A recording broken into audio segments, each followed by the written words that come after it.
Oh, check it out. Look what just arrived. That's right, guys. I'm now part of Team Corrali.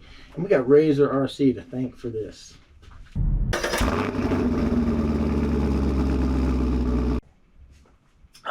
Hello everyone, welcome back to the channel. Thank you for joining me in these RC vehicle adventures. That's right, so now I have a Team Corrali, and it's thanks to Razor RC. And it's not because he sold me on this, it's because of his video where he compared this to the 6S Creighton to my beloved Sledge. Now, I don't play favorites with any RC car, but I do like the Sledge. I think it's a great car, and I don't think his video did it any justice. So I'm going to do my own comparison video of these three, and you'll see that later, but that's not the point of this video. Let's get into this box and check out what Team Corrali is about. So here it is. Check it out.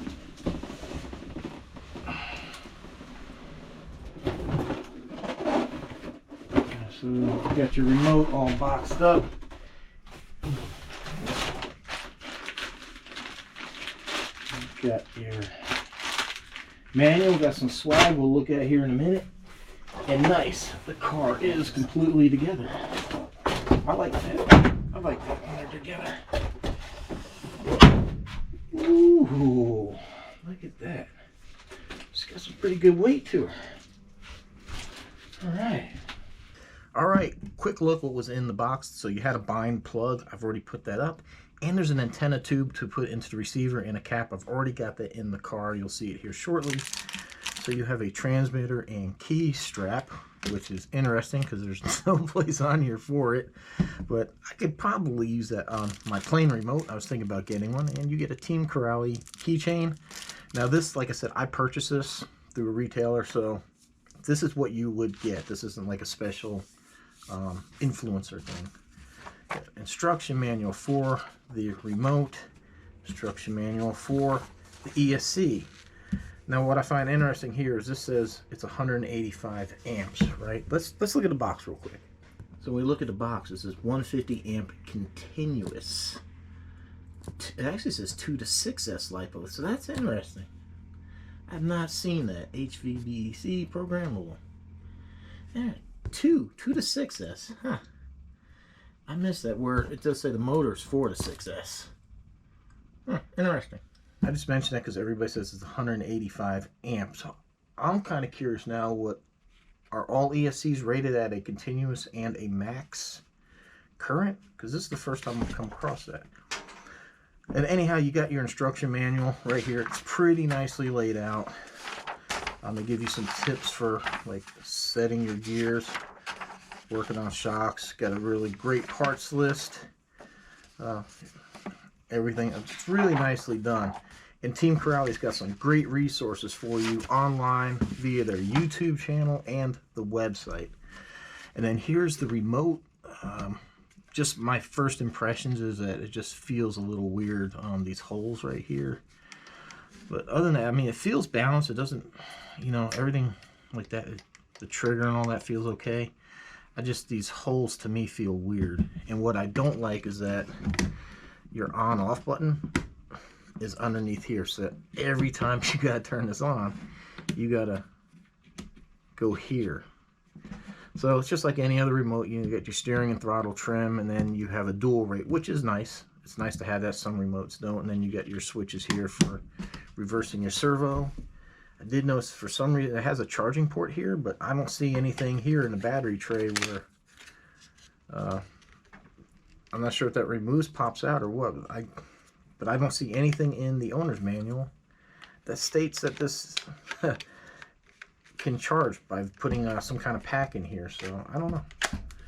Not that familiar with this thing. It's the first time having one of these remotes. But overall, I mean, I don't know. It looks very weird.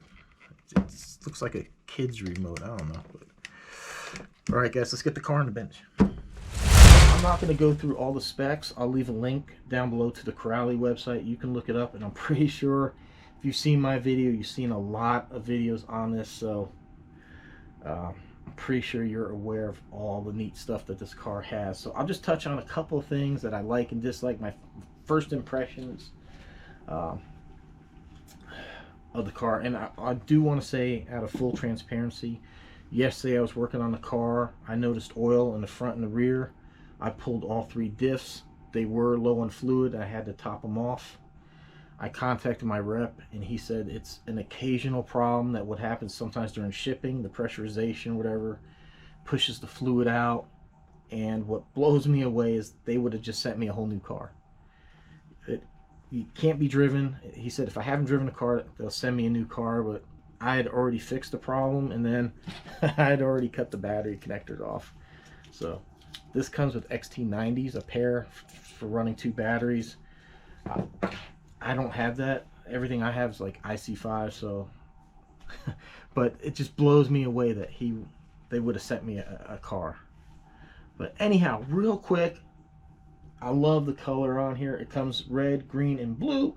Blue is my color. I'm always going to go with that. And they also sell this as a roller and ready to run. So a lot of bashers like their own electronics, so that works out really well for those. They save some money because they're going to put their own stuff in here. Like I said, I just love the looks of the body. I like how it's rounded. I like the roof rails up here. It's a nice touch to protect your body. The only thing I'm not really a fan of is body clips. I think we could do away with those. Let's go clipless. And then this front end to me just looks a little weird. It looks a little funny. I don't know. I'm not really a big fan of the front of it, but the rest of the body, yeah, it does. It looks amazing. You do have a little bit of protection in here, but your big protection here is this foam piece right there. So one of the key things for me is the motor does not have a fan.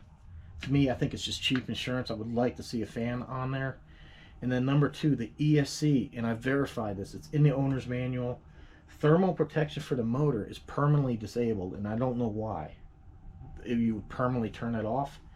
I know there's no temperature sensor here, but there's no way to add it and hook it up and have that protected. I'm not sure how all that works, but there is no thermal protection. It's been permanently shut off in the ESC, and there's no fan. So be careful if you're in someplace hot like I'm in Florida.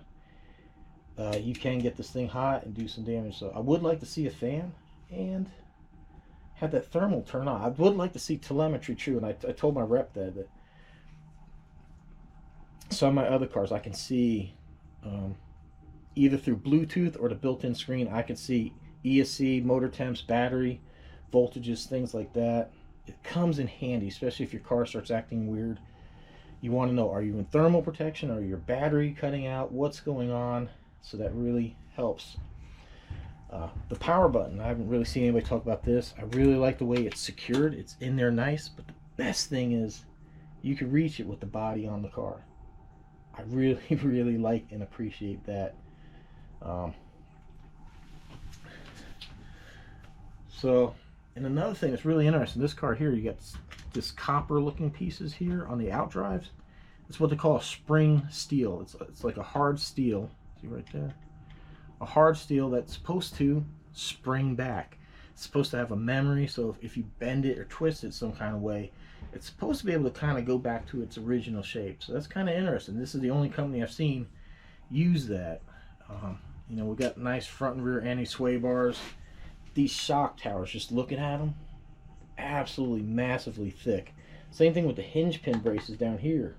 So you have a really thick end cap, a really thick brace, front and rear. It's just absolutely massive the way they captured all these hinge pins. And what's kind of unique here is that there's no hole cut here for the spur gear to stick out. So I'm not sure if that's good or bad. I kind of like it being sealed up. I don't really see the point of when the spur gears are exposed to the elements. But other than that, I mean, it just looks really amazing, and I can't wait to get this thing out there and just give you my first impressions. Like all the bracing that you see here, it's all composite. So you got 1, 2, 3 brace points coming off here. These pins actually come through to the shock tower there. So these braces that you see up here actually go all the way through to the shock tower. It's kind of like a half circle, and it inserts in. So everything's like really bound in there, really, really nice.